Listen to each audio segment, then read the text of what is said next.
예. 어, 오늘 나눔 발표 하시기로 하신 우리 장로님, 권사님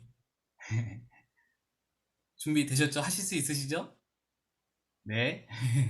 그러면 제가 문서거 해제 요청을 하겠습니다. 네. 문서거 해제 요청 수락, 이때 해주시고, 네, 말씀해 주시면 됩니다. 떨리네요. 근데 간증을 5분 안에 하라 그러면 엄청 어려운 것 같아요. 그냥, 그래도 그냥 순종하는 마음으로 그냥 하겠습니다. 그 가장 본문에 입각해서 제가 예수님 믿기 전에는 저는 카톨릭 집안의 장손이었어요. 지금도 저희 어머니는 성당을 나가시고 외가 쪽도 다 성당. 근데 제가 개종을 하게 됐습니다. 그 집사람하고 그 결혼을 하는 조건으로 크게 개종을 하자. 그래서 이제 저는 그때 그래 결혼만 하면은 뭐 안 다녀도 되겠지. 일단 결혼을 해놓고 보자. 그래서 이제 교회를 나오게 됐습니다. 예. 지금까지 나오게 됐죠. 그런데 그 교회를 나오기 전에는 제 형편이 어, 굉장히 자신만만했죠. 그리고 어, 뭐 거침이 없었고 뭐 내 의지가 나는 강해서 모든 걸 할 수 있다 이렇게 생각을 했는데 어, 그런 상태였어요.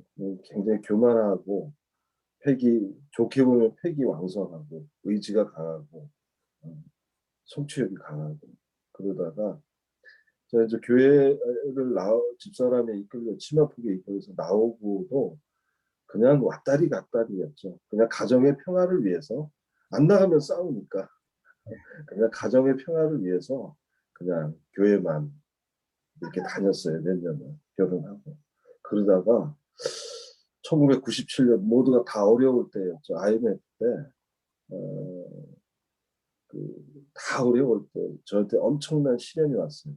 예, 얘기를 하고 싶은데 5분 안에 끝내야 돼서 그 상황은 말씀을 안 드리도록 하겠습니다. 그 시련이 뭐 제가 그때 나이에 30대 후반이었죠. 근데 뭐 엄청난 시련이었어요. 그러니까 뭐 사람의 제 힘만이 아니라 뭐 웬만한 사람의 힘으로는 해결할 수 없는 문제였어요. 경제적으로나 아니면 이제 법적으로나 그런 문제가 닥치더라고요.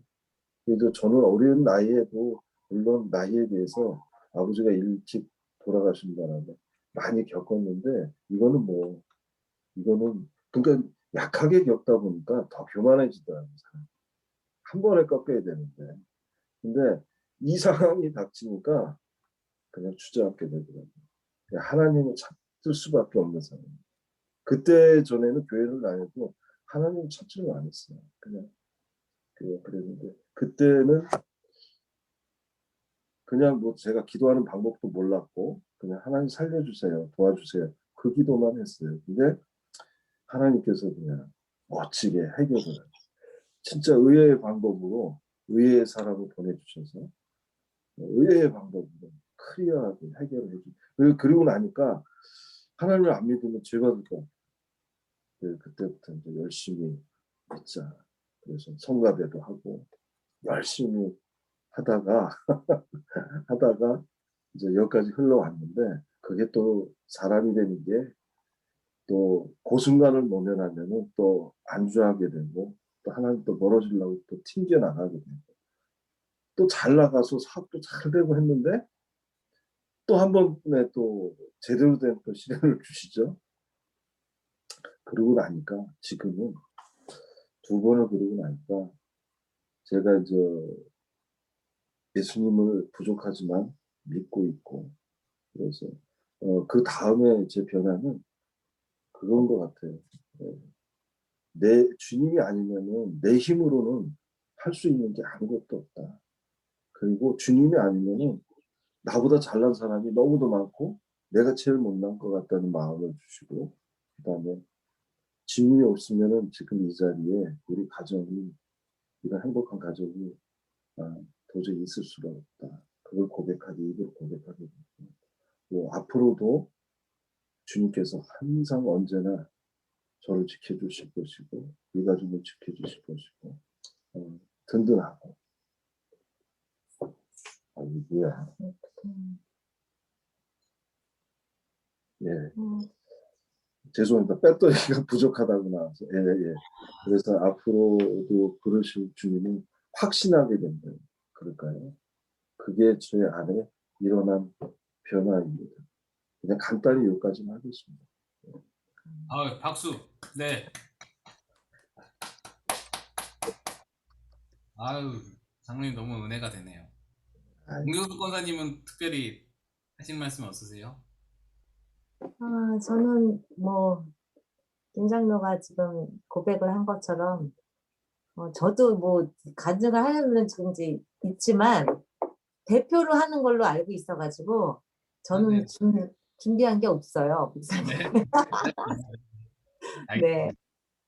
아유, 감사합니다. 이렇게 첫 발표, 첫 간증이 굉장히 어려운 자리인데 우리 장로님, 권사님이 잘 끊어주셔서 아주 좋습니다. 분위기가 너무 좋고 은혜가 되고 또 우리 장로님 더 우리가 깊이 알게 된 것 같아서 좋은 것 같아요. 너무 좋은 시간인 것 같아요. 제 말씀을 줄이더라도 이걸 좀 늘려야 되지 않을까.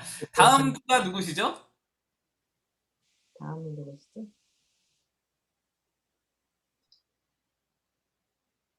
다음 주가 잠깐만요. 여기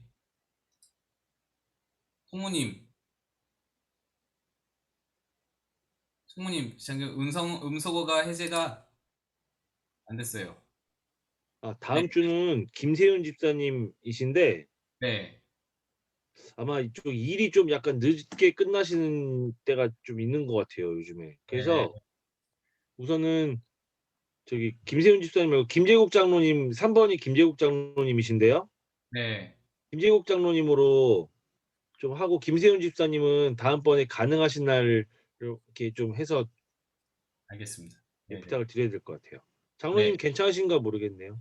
장로님, 권사님 그러면은 그 김수인 권사님하고 장로님도 오늘 내용으로 하셔도 좋고 지난주 내용으로 김성희 장로님 하신 것처럼 그렇게 하셔도 좋고 어떻게 하셔도 좋으니까 그렇게 준비를 부탁드리겠습니다. 오늘 내용도 좋고 지난주 것도 좋고 네. 네, 그러면은 오늘 이제 강의를 좀 들어가 볼게요. 교재를 좀 펼쳐주시고요. 교재를 21페이지입니다. 21페이지. 교재 21페이지를 펼쳐주시고 네, 두 번째 시간이고요. 하나님과 매일 만나는 생활이라는 제목입니다. 제가 한번 여기 21페이지에 나와 있는 지문을 읽어 드릴게요. 우리는 예수님을 믿는다는 것과 하나님과 만나서 마음을 나눈다는 것은 같은 말이 아니라는 사실을 알아야 한다. 예수님을 믿었다는 것과 하나님 만나서 하나님과 마음을 나눈다. 이 두 가지는 다르다는 거예요. 종종 보면 분명히 그 집안의 자식인데 부모와 담을 쌓고 사는 아들, 딸들이 있다. 이것은 자식으로 태어났다고 해서 반드시 부모와 좋은 교제를 나누는 것은 아니라는 것을 보여주는 좋은 예라 하겠다. 잘못하면 하나님 아버지와 우리 사이가 그렇게 될 수 있다. 우리가 신앙생활을 건강하고 기쁘게 유지하려면 하나님과 마음을 나누는 영적 교제를 잘 해야 한다. 하나님과 매일 만나는 교제의 생활을 일컬어 경건의 시간을 가진다고 말한다. 매일 시간을 정해서 찬양과 말씀과 기도하는 습관을 가지면 마치 가지가 나무에서 진액을 공급받아 그 잎이 푸르고 열매를 맺는 것과 같은 축복을 누리게 된다. 제자훈련을 시작하는 초반부터 이런 값진 습관을 생활화하는 것은 대단히 중요하다. 매일 신령한 교제가 없이는 하나님의 영광을 위해 큰 일을 할 수 없다. 인격적인 교제란 부드럽고 자연스럽게 지속적으로 유지되어야 그 맛이 달고 즐거운 법이다. 하나님과 우리 자신과의 사이에도 이런 단맛이 있어야 한다. 이제 어떻게 매일 하나님과 인격적인 교제를 나눌 수 있는가를 공부하자. 네, 오늘은 교제에 관한 이야기입니다. 교제. 교제가 뭐냐? 교제가 뭐냐? 연인 간의 그 관계를 생각하시면 돼요. 연인과 이제 우리가 만나서 뭐 특별한 데이트를 하기도 하잖아요. 뭐 어디 뭐 놀이동산을 간다, 뭐 영화를 보러 간다, 이렇게 특별한 데이트를 하기도 하지만 그거 데이트만 하고 다른 연락은 전혀 안 하고 그러지 않잖아요.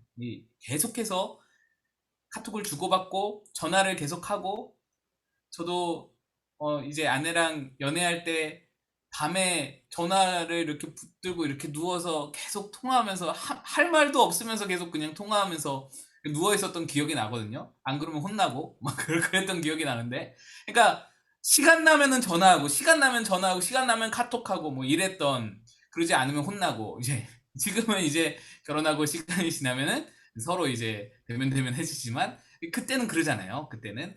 그러니까 하나님과의 교제라는 것은 그 하나님과의 친밀함에 가까운 정도, 하나님과 내가 얼마나 관계가 가까운가를 보여주는 하나의 척도라고 할 수 있고요.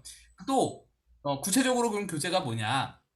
형태적으로는 예배, 찬양, 기도, 뭐 말씀 읽기, 큐티, 뭐 여러 가지가 있을 수 있겠죠. 형태는. 근데 그 형태를 갖췄다고, 그러니까 예배한다고 해서 다 교제가 아니고 찬양한다고 해서 다 교제가 아니에요. 교제는 형태는 그렇게 갖추지만 사실상 그 안의 내용은 하나님과 만나야 되고, 하나님과 대화를 해야 되고, 하나님의 말씀을 들어야 되고, 하나님과 깊은 교감이 일어나야 되고, 하나님의 마음을 우리가 아는 시간이 되어야 돼요. 그게 없으면 이 교제라고 말하기가 어렵다. 그러니까 하나님의 마음을 내가 아는 그런 어떤 핵심이 없이 그냥 예배만 드렸고 찬양만 했고 기도만 했고 그냥 말씀만 읽었다라면은, 그건 그냥 어떻게 말하면 종교 생활이고 종교적인 행위라고 볼 수 있고, 그 하나님의 마음과는 좀 동떨어져 있는 상황이라고 할 수 있겠죠. 그러니까 교제라는 것은 실질적으로 말하면 하나님의 마음을 내가 깨닫는 시간, 하나님과 대화하는 시간, 하나님 뜻을 내가 알게 되는 시간, 뭐 이렇게 해석을 할 수 있겠습니다. 그래서 요것들의 주는 유익이 뭐냐? 오늘 지문에도 나와 있지만 이 영적인 교제를 통해서 일단은 내가 뭘 잘못하고 있구나, 이걸 깨닫게 돼요. 반성을 하게 되는 거죠. 반추하게 되죠. 그러면 반성하면 여러분 어떤 현상이 일어나냐면, 반성하면 사람이 발전합니다. 그러니까 반성을 안 하면, 반추를 안 하면, 그러니까 우리 성경적인 말로는 회개죠. 회개하고 자복하고 고백하고 하는 건데, 그게 없으면은 어떤가요? 성장이 없어요. 그냥 잘못을 똑같이 맨날 반복하고 살아요. 어제 했던 잘못을 오늘 똑같이 반복하고 또 반복하고 또 반복합니다. 왜 그러냐? 반성이 없기 때문에, 이 반추가 없기 때문에 그러죠. 근데 말씀 앞에 나가서 하나님 뜻을 깨닫게 되면은, 교제를 하게 되면, 경건의 시간을 갖게 되면은, 아, 이게 내가 잘못한 거구나, 이걸 깨닫게 되는 거예요. 아, 오늘 내가 이런 일이 있었는데 그 일에 이제 마음이, 감정이 소모가 되면 신경이 쓰이면서 하나님과 교제 시간에도 그게 신경이 쓰이잖아요. 그럼 하나님이 내게 그 사건을 통해서 주시는 말씀이 있단 말이죠. 그거를 이제 깨닫는 거죠. 아, 내가 이런 부분 잘못했구나. 아, 내가 우리 아내한테 이런 말을 했던 게 이게 잘못이었구나. 이걸 깨닫는 거예요. 사람이 변할 수 있는 그 포인트가 여기 교제 시간에 이제 생기게 되는 거예요. 그래서 하나님과 교제를 하는 사람은 성장하는 사람, 영적 성숙이 있어요. 그 자리에 그냥 매년 맨날 똑같이 그냥 그 자리에 머물러 가지고 그냥 교회만 다니는 게 아니라 영적 성장이 있는 거예요. 그렇기 때문에 제가 이렇게 제자 훈련반도 만들고 여러분들 영적 성장을 할 수 있도록 돕는 그런 거를 하는 거죠. 그러니까 그런 어떤 부분에 있다. 발전하자, 성장하자라는 부분이죠. 자, 우리 다음 쪽으로 넘어가서 22쪽 보시면, 우리 지난주에 암송 구절을 드렸는데 제가 너무 늦게 카톡으로만 그냥 드렸었죠. 히브리서 4장 16절 말씀이었습니다. 예, 여러분들 한 번이라도 좀 보셨으리라 생각하고요. 말씀이 뭐냐면, 그러므로 우리가 그 긍휼하심을 받고 때를 따라 돕는 은혜를 얻기 위하여 은혜의 보좌 앞에 담대히 나아갈지니라, 이런 말씀이거든요. 히브리서 4장 16절 말씀. 인간과 하나님과의 교제를 굉장히 멋있는 말로 표현해 준 말씀이에요. 때를 따라 돕는 은혜를 얻기 위해서 하나님의 보좌 앞에, 은혜의 보좌 앞에 담대히 나아간다. 이게 교제다라는 말이죠. 이게 경건의 시간이다라는 말이에요. 1번 질문 보시면 하나님과 교제한다라는 말의 의미에 대해 히브리서 저자는 참 멋진 말로 표현하고 있다. 히브리서 4장 16절을 가지고 다음 질문에 대답하라. 자, 근데 16절만 봐서는 조금 이해가 부족할 수 있어서 우리 히브리서 4장 14절부터 16절까지 말씀을 한번 보겠습니다. 히브리서 4장 14절에서 16절 말씀. 우리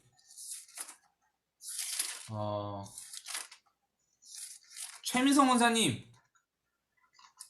한번 읽어주세요. 히브리서 4장 14절로 16절 말씀. 이 음성어 해제 요청 이거 누르시고. 네. 됐나요? 네네. 네. 네. 읽을까요? 예. 그러므로 우리에게 큰 대제사장이 계시니 승천하신 이니 곧 하나님의 아들 예수시라. 우리가 믿는 도리를 굳게 잡을지어다. 우리에게 있는 대제사장은 우리의 연약함을 동정하지 못하실 리가 아니요 모든 일에 우리와 똑같이 시험을 받으신 이로되 죄는 없으시니라. 그러므로 우리는 긍휼하심을 받고 때를 따라 돕는 은혜를 얻기 위하여 은혜의 보좌 앞에 담대히 나아갈 것이니라. 아멘. 예. 아멘. 다시 음소거 해주시고요. 이 말씀이 주는 거는 예수님이 대제사장이다라는 거예요.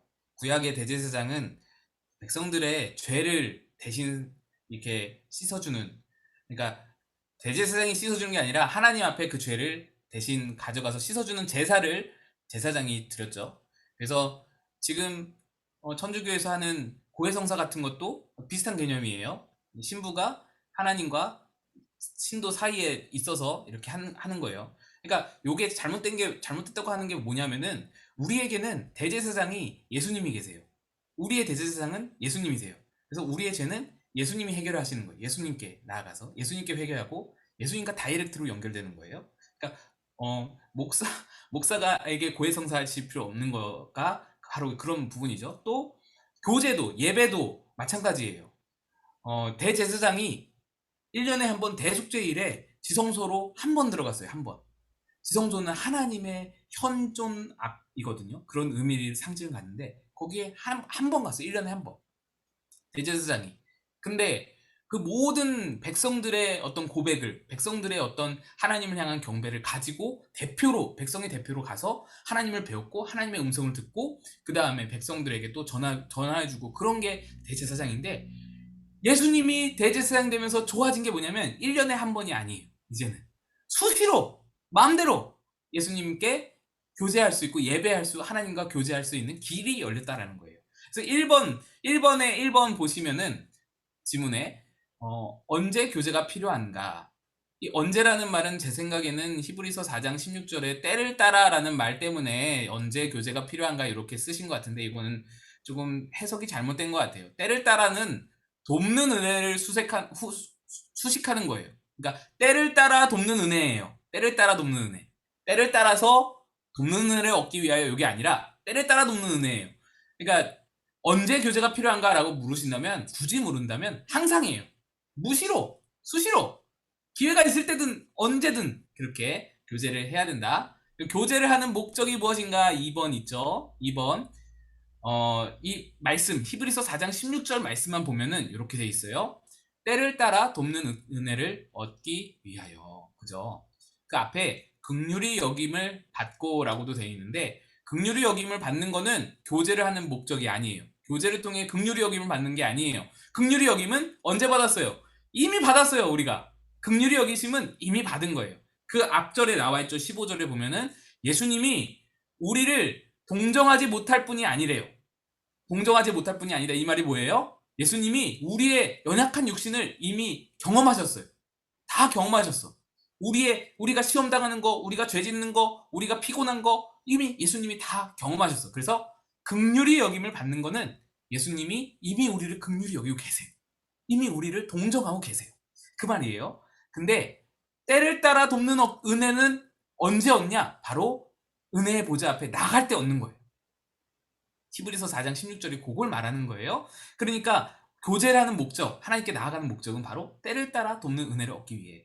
요 때를 따라라는 말이 참 값진데요. 뭐냐면 적절한 타이밍, 완벽한 타이밍을 말해요. 완벽한 타이밍. 아무 때나 은혜를 주신다는 게 아니라 하나님이 완벽한 타이밍에 이 은혜를 확 주신다. 돕는 은혜를 주신다라는 거죠. 그래서 그 은혜를 얻기 위해서는 내가 지금 완벽한 타이밍에 이 돕는 은혜를 얻기 위해서는 뭐가 필요하다? 교제가 필요한 거예요. 경건의 시간이 필요한 거예요. 자, 요 의미를 여러분이 조금 오해할 수 있는데, 문제가 있어요. 문제가 막 많이 있어. 막 일어나. 막 문제가 막 엄청나게 일어나요. 그러면은 하나님과 교제하는 사람은 문제가 막 적절한 타이밍에 팍팍팍팍 해결이 되나요? 그런 부분을 말하는 게 아니에요. 여기서 말하는 이 은혜를 돕는 은혜를 얻는다라는 것은요. 문제가 그대로 있어요. 문제가 여전히 있어. 하나님과 경건의 시간을 가져도 문제가 있는데 뭐가 다르냐? 다른 거는 내 마음이 다른 거예요. 이 문제를 뛰어넘을 수 있는 은혜를 주시는 거예요. 그 타이밍 적절하게. 내가 정말 위로가 필요해. 내가 너무 위로가 필요해. 내가 너무 힘겨워. 위로가 필요한데 하나님이 시기적절하게 타이밍이 아주 완벽한 타이밍으로 내게 은혜를 주세요. 뭘 통해? 바로 이 교제를 통해. 경건의 시간을 통해. 그걸 통해 하나님이 내게 말씀을 주신다라는 거예요. 이 문제가 막 복잡한 문제가 있어. 뭘 선택해야 할지 모르겠어요. 그때 하나님께서 내게 아주 시기적절하게 은혜를 주신다. 그래서 잘 선택할 수 있게 내 눈을 밝게 해주신다. 뭐 이런 것들. 내가 막 죄 가운데 빠져 들어가고 있어요. 근데 교제하는 사람은 하나님께서 은혜를 주셔서, 돕는 은혜를 주셔서 죄를 벗어날 수 있게 힘을 주신다. 이런 말씀으로 여러분들이 받아주시면 되겠습니다. 3번 질문. 교제하는 자는 어디로 나가야 하는가? 은혜의 보좌 앞입니다. 은혜의 보좌 앞. 은혜의 보좌 앞은 시은소를 말해요. 지성소를 말하고요. 그러니까 하나님 앞이에요. 하나님 앞. 은혜의 보좌 앞이라는 건요. 하나님 보좌 앞까지 가는 것을 말하는 거예요. 그래서 행위보다 하나님을 만나는 게 중요해요. 하나님 보좌 앞까지 가는 게 중요해요. 예배라는 행위 자체보다, 말씀을 읽는다는 행위 자체보다 하나님 앞까지 가는 것, 즉 하나님을 만나는 것, 하나님의 마음을 잇대어서 그 마음을 느끼는 것, 이게 중요하다. 교제라는 것은 하나님 마음을 결국 알아차리게 되는 것, 그 뜻을 헤아리는 것이다. 이렇게 정리할 수 있겠고요. 이번 문제, 이번 질문 가면은 말씀을 우리 마가복음 1장 35절로 넘어갑니다. 마가복음 1장 35절.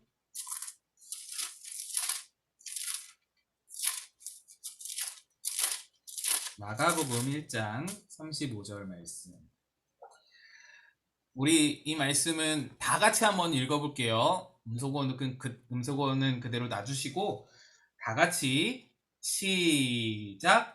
새벽 아직도 밝기 전에 예수께서 일어나 나가 한적한 곳으로 가사 거기서 기도하시더니. 아멘. 예. 지금 누가 잠깐만요.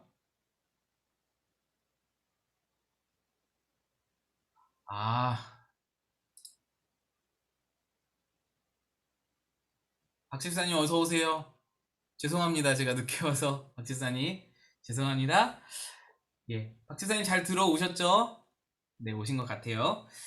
요 이제 말씀은 예수님이 기도하시는 장면인데요. 요 기도가 참 아주 은혜가 되는 말씀이에요. 이번 문제 보시면은 예수님이 하나님과 교제를 가지셨던 때와 장소와 내용에 대해서 말하라 라고 되어 있어요. 여러분, 때는 언젠가요? 마가복음 1장 35절 보세요. 때가 언제예요? 새벽 아직도 밝기 전. 맞아요. 예, 새벽 아직도 밝기 전. 자, 그럼 장소는 어딘가요? 장소는 한적한 곳이라고 되어 있죠. 내용은 뭐예요? 하나님과 무슨 교제를 하셨어요? 기도하셨죠? 예, 기도하셨어요. 자, 근데 요 부분이, 자, 이게 이제 예수님께서 하나님과 교제하신 방법이에요. 새벽 아직도 밝기 전에 한적한 곳에 가서 기도하셨다. 그래서 여기서부터 이제 새벽 기도가 나온 거예요, 여러분. 요 말씀이 새벽 기도의 어떻게 말하면은 원천이에요. 우리 교육자들끼리 예전에 신대원 다닐 때는 이 말씀이 이제 죄송해요. 이런 말씀 여러분 그냥 흘려 들으세요. 원흉이다. 새벽 기도의 원흉이다. 뭐 그런 말씀 농담 삼아 이렇게 했었는데 자, 그러니까 이게 이 말씀에 근거해서 이제 우리 새벽 기도가 시작이 되는 거예요. 자, 근데 요 말씀이 참 중요한 게 뭐냐면 요 말씀은 요 35절 말씀만 딱 보면은 잘 안 돼요. 그러니까 요 과정을 봐야 되는데 제가 요걸 다 읽을 시간이 없으니까 제가 설명을 그냥 해드릴게요.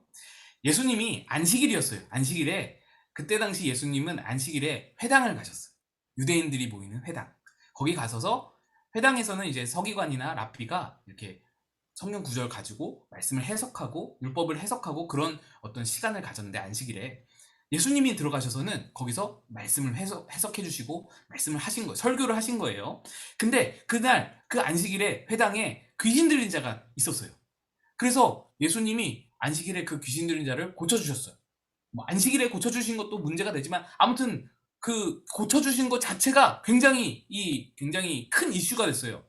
예수님이 거의 지금 사역 초기거든요. 엄청 사역의 가장 초기 그 시절에 예수님이 회당에서 이 귀신 들린 자를 고쳐주신 거예요. 낫게 하신 거예요. 안식일에. 그리고는 나오셨어. 그때 이게 완전히 센세이션이 그래서 완전히 소문이 확 퍼졌어요. 회당에서 갈릴리 가버나움 회당에서 이런 귀신 들린 자가 예수님이 고쳐주셨대 하고 소문이 막 퍼지기 시작했어요. 안식일에. 회당에서 이제 흩어진 사람들이 각 집에 가서 공내에 가서 다 말한 거예요. 그리고 예수님은 베드로의 집에 갔었어요. 베드로 가버나움에 있는 베드로의 집에 가셔서 장모가 또 열병에 걸려 있는 거예요. 그래서 장모를 치유해 주셨어요. 그리고는 저녁 식사하고 그러고 있는데 여러분 안식일에는 치유도 할 수 없지만 안식일에는 움직일 수가 없어요. 사람들이. 소문이 막 났는데 예수님이 귀신 들린 자를 고쳤다. 소문이 났는데 병자들이 그럼 나도 치유받으러 가야겠다 싶은데 못 가고 있었어요. 왜냐? 안식일이라서 이동할 수 있는 거리가 제한되어 있는 거예요. 또 치유받는 것도 이제 안식일법에 걸릴 수 있고 그래서 참았어요. 기다렸어. 근데 안식일 저녁이 끝나고 나서 저녁 식사를 하고 나서 베드로의 집 앞에 환자들이 쫙 줄을 섰어요. 어떻게 된 거냐? 유대인들은 하루가 저녁에 끝나고 저녁에 시작하잖아요. 그러니까 그날 그 저녁 식사를 끝나고 해가 지니까 안식일이 그때 끝난 거예요. 여러분 유대인들이 저녁에 끝나고 저녁에 시작한다는 게 어디서 나오냐면 이 창세기 1장 보면은 저녁이 되며 아침이 되니 이는 몇째 날이라 이렇게 말씀하거든요. 이게 저녁에 시작한다는 얘기예요. 하루가 저녁에 시작해요. 0시에 시작하는 게 아니라. 그러니까 그 유대인 환자들이 예수님의 소문을 듣고 막 기다리다가 안식일이 끝나는 그 저녁에 다 몰려온 거예요. 온 동네에서. 그래서 베드로 집 앞에 쫙 줄 섰어요. 예수님이 그 저녁에 치유 사역을 시작하시는 거예요. 군중 치유라 그래요. 한 사람 한 사람 다 치유하는 거예요. 귀신 들린 자도 병자도 다 치유했어요. 밤을 새셨어요. 밤을 새셔서 치유를 다 하시고는 밤을 꼴딱 샜는데 새벽 아직도 밝기 전 그때 기도하러 가신다. 그 말씀이에요. 그 말씀. 자, 그 말씀을 생각하면서 우리 넘어가서 23페이지 3번 예수님의 하루 생활은 눈코 뜰 새가 없을 정도로 매우 바쁘셨다. 그분이 24시간을 어떻게 보내셨는지 안식일부터 그 다음날까지의 일과를 마가복음 1장을 가지고 살펴보자. 요거를 다 읽을 시간이 지금 전혀 없어요. 그래서 제가 그냥 말씀을 다시 드릴게요. 안식일 오전 21에서 28절은 가버나움에서 회당에서 설교하셨고 귀신 들린 자를 치유하셨다. 그리고 소문이 퍼졌다. 갈릴리 전역에 소문이 퍼졌어요. 안식일 오후 29절에서 31절까지는 베드로의 집에 들어가셨다. 베드로의 집에 들어가셔서 베드로의 장모를 열병을 고쳐주셨고 베드로의 집에서 뭐 식사를 하셨겠죠. 그리고 나서 이제 안식일이 끝나는 안식일 저녁 32절에서 34절에 안식일이 끝났어요. 안식일이 끝나자마자 온 동네에서 안식일이 끝나서 이제 마음껏 걸어올 수 있는 병자들이 다 달려온 거예요. 귀신 들린 자들 다 달려온 거예요. 그래서 베드로의 집 앞에서 치유 사역이 시작이 된 거예요. 우리 의료 선교 같은 거 가면은 쫙 줄 서거든요. 아프리카 같은 데 가면은 쫙 줄 서요. 의 의사 선생님들, 간호사 분들 몇 분 앉혀놓고 줄 쫙 서가지고 계속 진료 보거든요. 그런 장면이 이제 펼쳐진 거예요. 그래서 모두 다 치유해 주셨어. 밤을 새셨어요. 잠을 못 주무셨어. 그런데 새벽 아직도 밝기 전 이제 한적한 곳에 가서 기도하셨다. 그것이 바로 35절 말씀입니다. 근데 여러분, 여기에서 중요한 거는요.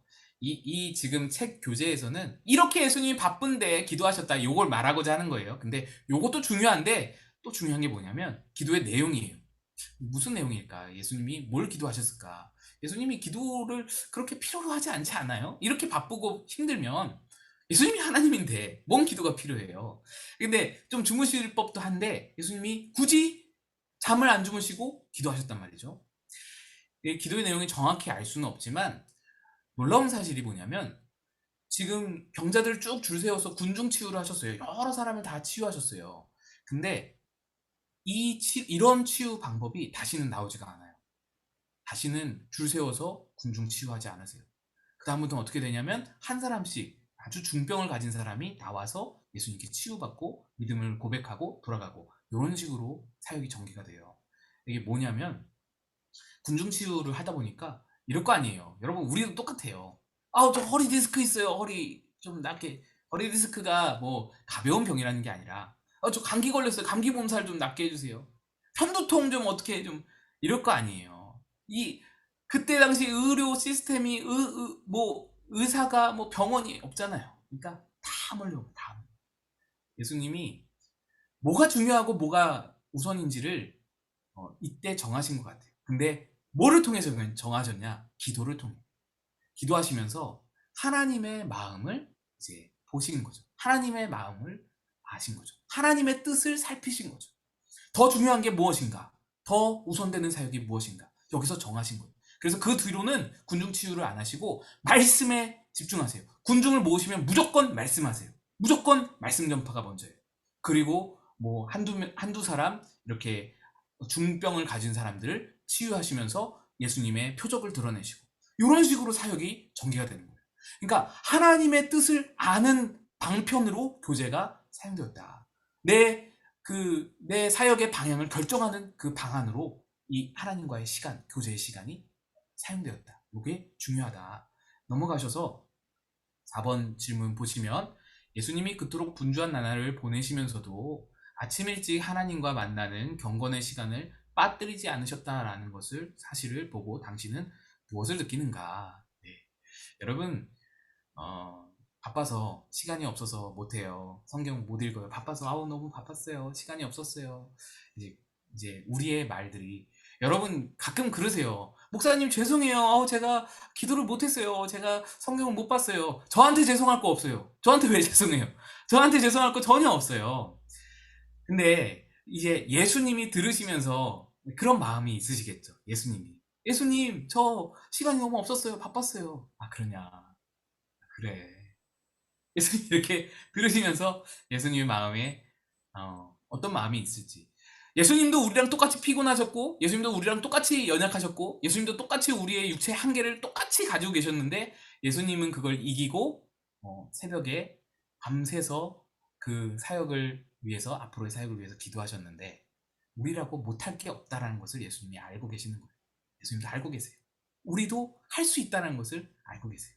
우리도 마음에 한켠에 있잖아요. 아 그래 내가 안 한 거지. 내가 할 수 있는데 안 한 거지. 이게 있거든요.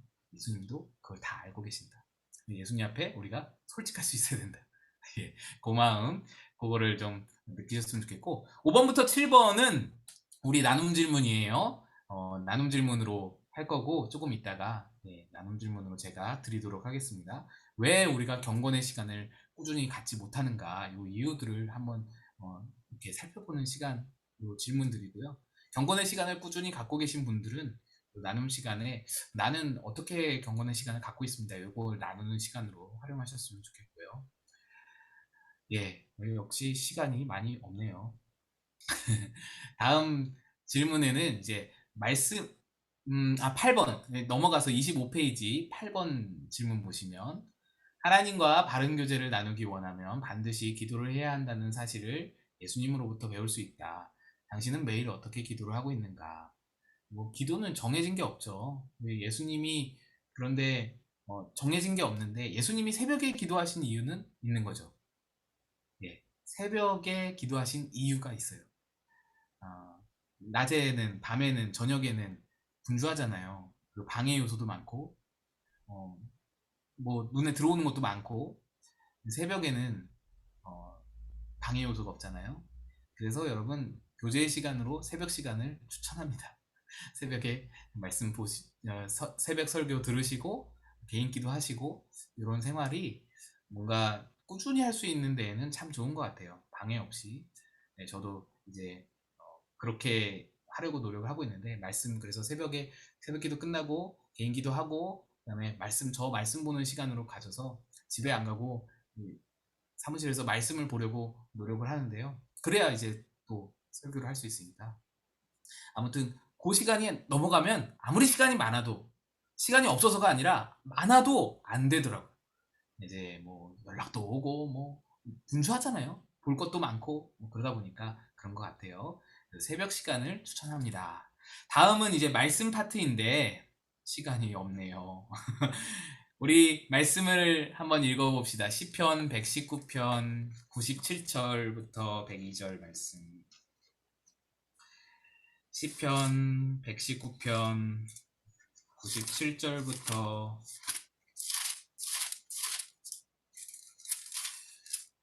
102절인데요.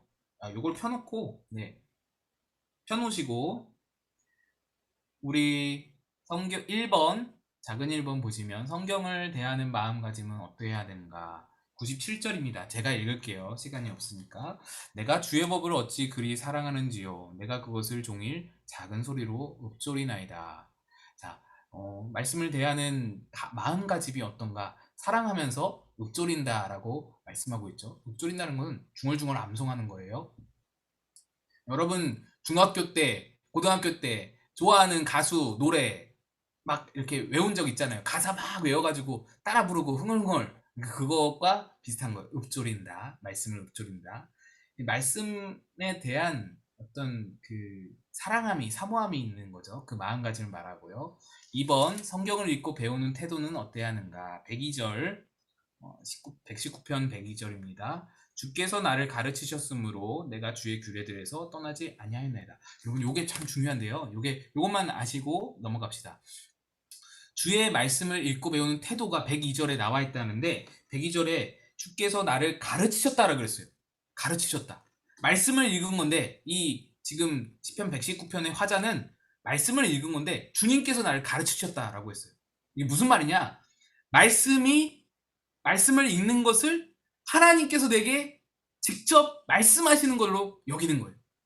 하나님의 목소리로, 하나님의 살아있는 목소리로 여기는 거예요. 요 태도, 요게 중요하다라는 거예요. 주의 말씀을 읽는 것, 하나님 말씀을 듣는 것이 하나님이 내 앞에서 선생님이 제자를 가르치듯이, 여러분처럼 지금 줌으로 가르치듯이 하나님이 나에게 지금 앞에서 말씀하시는 소리로 듣는 거예요. 소리로.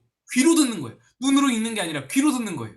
그러면 요거는 말씀에 대한 어떤 존중감이죠. 말씀을 굉장히 존중히 여기는 거예요. 이러면은 여기서부터 다 이제 시작이 되는 거예요. 그래서 이제 뭐 3번 문제 보면은 말씀을 어떻게 간직하는가 방법에 대해서 나오는데 이거 암송이에요. 여기 화자는 암송을 했거든요. 그래서 뭐 이렇게 말씀을 외우고 읊조리고 그랬다 하는데 이 모든 것들이 사실 이 말씀을 사랑하고 사모하고 이 모든 것들이 다 여기서 나오는 거예요. 바로 이 태도. 하나님 말씀을 문자로 읽는 게 아니라 하나님의 음성으로 듣는 듯한 그 마음의 태도. 하나님의 말씀을 소중히 존중히 여기게 되죠. 하나님이 앞에 계신데 우리가 막 함부로 할 수 없잖아요. 그러니까 존중히 듣는 그런 태도가 필요하다. 네, 우리 다음 질문들은 조금 여러분들이 생각하시면서 적어보시고 우리 넘어가셔서 26페이지를 보시면 마지막에 이런 거 있어요. 나는 날마다 몇 시부터 몇 시까지 주님과 만날 것을 약속합니다. 예, 요거는 여러분들이 한번 적어보셨으면 좋겠어요. 나와 하나님의 약속으로 한번 적어보시고 뭐 시간을 굳이 적지 않더라도 그런 거 있잖아요. 나는 출근해서 조금 일찍 출근해서 사무실에서 말씀 한 구절 보고 기도를 하겠습니다. 뭐 이런 걸로 조금 여러분들이 결단을 조금 해보셨으면 좋겠다. 자, 이렇고요. 이제 나눔 시간 한 10분 드릴 거고요. 나눔 시간에는 제가 저기 화면에 띄워드릴게요. 그거 질문을 가지고 나눔을 하시면 되겠고요. 네, 일단은 같이 우리 나눔하고 그 다음에 다시 말씀드리도록 하겠습니다. 예, 요 질문으로 이제 나눔을 좀 가지시면 좋겠고요.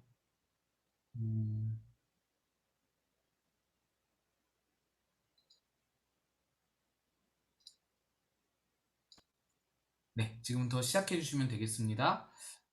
적으셔도 좋고요.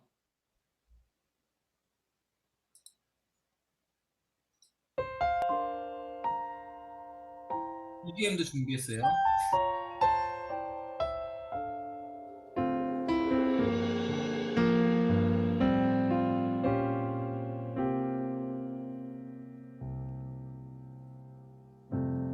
예수, 흠도 죄도 없는 당신이 깊이 감춰둔 내 죄로 인하여 하나님의 어린 양 속죄의 제물 되어 저주받은 나무에 달리셨네.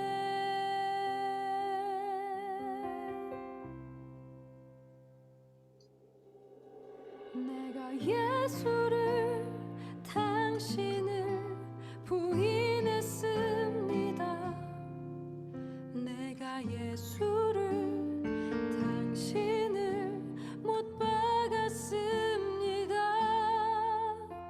당신이 행하신 일 모든 약속을 다 잊고 십자가에 예수를 매달았네.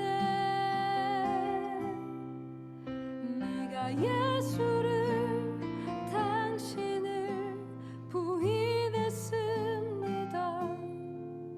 내가 예수를 당신을 못 박았습니다.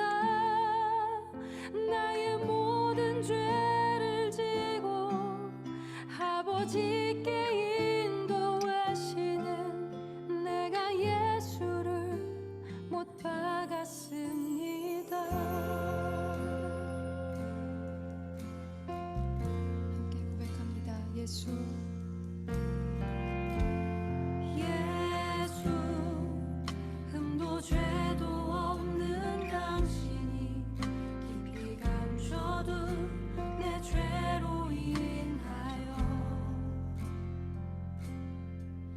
하나님의 어린 양 속죄의 제물 되어 저주받은 나무에 달리셨네. 내가 예수를 당신을 부인했습니다. 내가 예수를 당신을 못 박았습니다. 당신이 행하신 일 모든 약속을 다 잊고 십자가에 예수를 매달았네. 내가 예수를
제가 참 많은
네, 남으셨나요? 오늘 제가 시간을 잘 계산을 못하고 좀 너무 마지막에 흐지부지한 것 같은데, 네, 앞으로 시간 제가 조절도 잘 해보겠습니다. 하나님과 이 경건의 시간, 교제의 시간, 이거 잘 못 갖는 경우가 대부분이에요. 예, 여러분들이 나누시다가 투닥거리시고 약간 싸우시려고 하는 것도 너무 이렇게 재밌게 잘 봤는데, 그래요. 다들 이렇게 잘 못 갖죠. 못 갖는 게 되게 일반이에요. 대부분인데. 그럼에도 불구하고 옳은 방향을 우리가 알고 가는 게 중요한 것 같아요. 이게 필요하다라는 필요성마저 우리가 놓쳐버리면은 그땐 진짜 답이 없거든요. 그런데 이 필요성을 인지하고 하려고 노력하는 요 마음가짐, 이게 참 중요한 것 같아요. 그래서 말씀 보고 기도하고 요거 또 찬양도 곁들이면 좋고, 이런 하나님과의 교제 시간이 우리 안에 잘 정립이 되고 정착이 되기를 기도하겠습니다. 제가 다음 주 암송 말씀드릴게요. 시편 1편 1, 2절하고 시편 119편 105절인데요. 여러분 잘하시는 말씀이죠. 시편 1편 1, 2절은 암송하시는 분들 많을 거예요. 예, 아시죠 다? 복 있는 사람은 악인의 길을 쫓지 아니하며 죄인의 길을 서지 아니하며 오만한 자의 자리에 앉지 아니하며 오직 여호와의 율법을 뭐였지? 갑자기 오직 여호와의 율법을 즐거워하여 그 율법을 주야로 묵상하는 자로다. 제가 엄청 부끄럽네요, 여러분. 그리고 시편 119편 105절은 주의 말씀은 내 발의 등이요 내 길의 빛이니이다. 이 말씀입니다. 예, 우리가 찾아보고 읽어봤으면 좋겠는데 여러분들이 알아서 찾아서 읽으시고 암송해 주시면 좋겠고요. 다음 주 발표는 우리 김재국 장로님, 김승희 권사님께서 해주시겠습니다. 요 나눔 주제로 하셔도 좋고 지난주 나눔 주제로 해주셔도 좋겠습니다. 그냥 나누고 싶은 거 나누셔도 좋습니다. 예, 부담 갖지 않으시고 나눔에 임하셨으면 좋겠다 생각이 듭니다. 네, 제가 기도하고 그럼 오늘 마치겠습니다. 혹시 질문 있으세요? 질문이나 건의사항이나 없으시죠? 기도하겠습니다. 주님께서 우리의 연약함을, 우리의 모든 부족함을 동정하지 못할 분이 아니라는 것을 오늘 말씀하여 주셨습니다.